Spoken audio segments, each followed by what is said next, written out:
I feel like I've learned a lot from the team and from all the coaches. What was the second question? Sorry. And just like, how has it been different than maybe what you expected? It's kind of what I expected. I feel like I expected him to be like, tough and just high expectations for all of his players. So I feel like that's what I expected. And then my last question, there's a lot of talk about how you handle pressure. You don't ever seem rattled on the court. Where does that come from, and what is your reaction to pressure? It comes from the confidence in my teammates and confidence in myself and the way I believe in our abilities on the court. So that's pretty much it. Thanks. Good luck, Sarah. All right. Hi, Sarah. So obviously, your mom has pro experience. How does she kind of balance giving you advice and then just chilling and being a mom and watching her daughter? I mean, I feel like she balances it. She balances it well. Both of my parents have always told me that it's my walk and that it's kind of just me on my own road, but they're there if I need help. So anytime I feel anything or I need to talk to them about something, I just reach out to them and they help me out with that. Have you been able to pick her or needed to pick her brain about this experience in particular?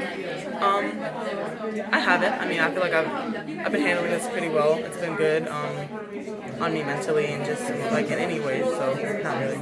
And then what's been key to handling it? Because big stage and you, like you said, you seem really chill about it. Mm-hmm. I mean, I believe in and I'm very confident in my team and what we can do. So I'm not even nervous.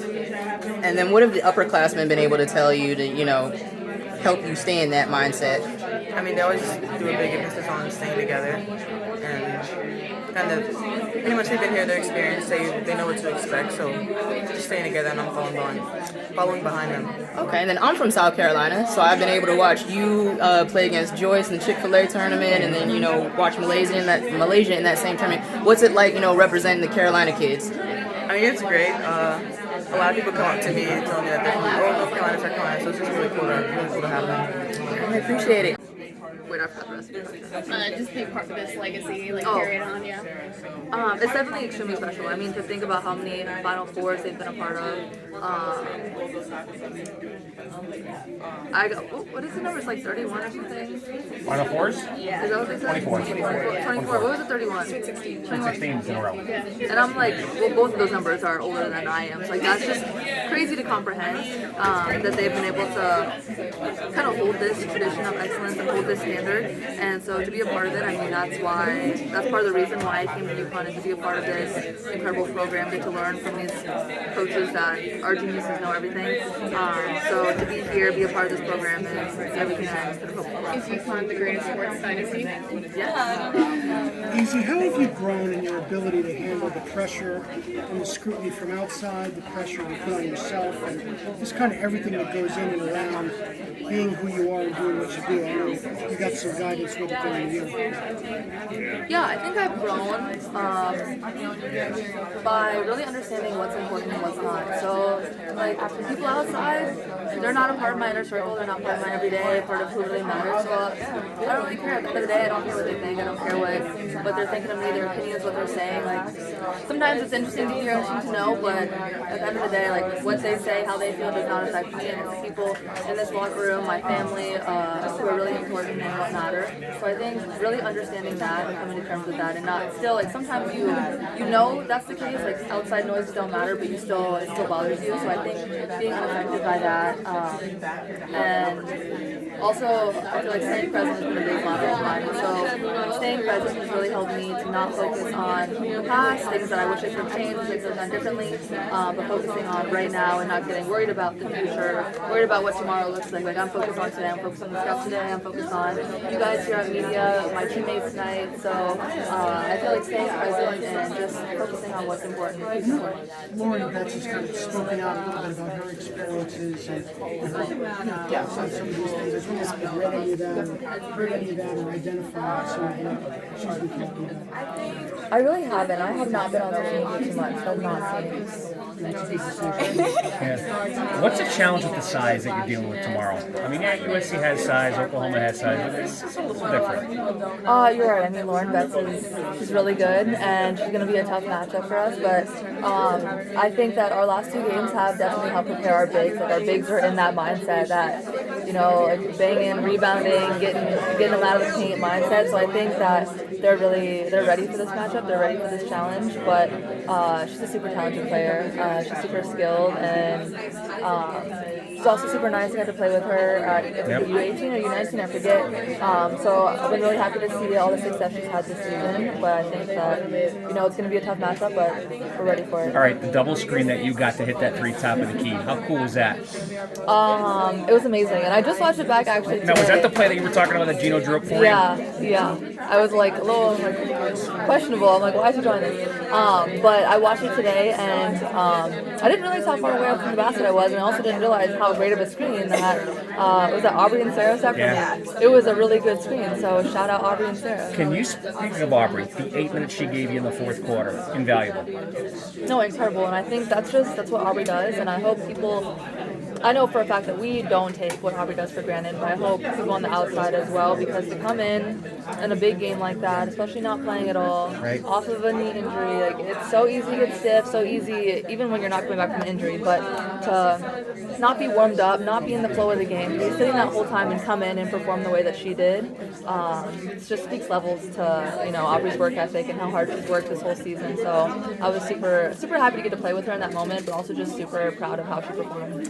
Have fun tomorrow. Thank you. Chris was talking about that U19 World Cup that you played earlier. She said you and Lauren were kind of rocks for her during that tournament after her dad died. What do you remember about playing for her in that tournament, about kind of the experience that you guys had? Yeah, I really like playing for Corey. I think she's a great person and a great coach.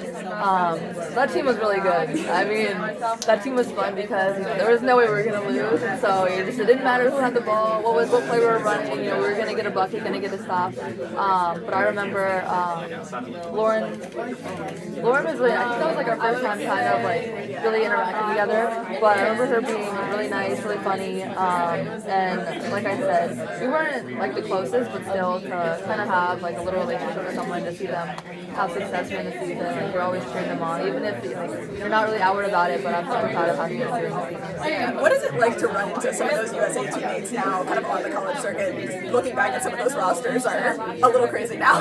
Oh, it's absolutely insane. I was looking at the U17 one. That might be forever my favorite team. That team was so fun, and it honestly didn't feel real playing in it. Like we're beating teams by 50. But to look back now and see what everyone's doing is so crazy. And also, I think it's so special to have kind of that, like build that relationship with people, and to then follow them in college. And now, like some of us are still in college, some are in the W now, playing overseas, and I think that's incredible just to see where we started, how far we've come, and like what we're doing now.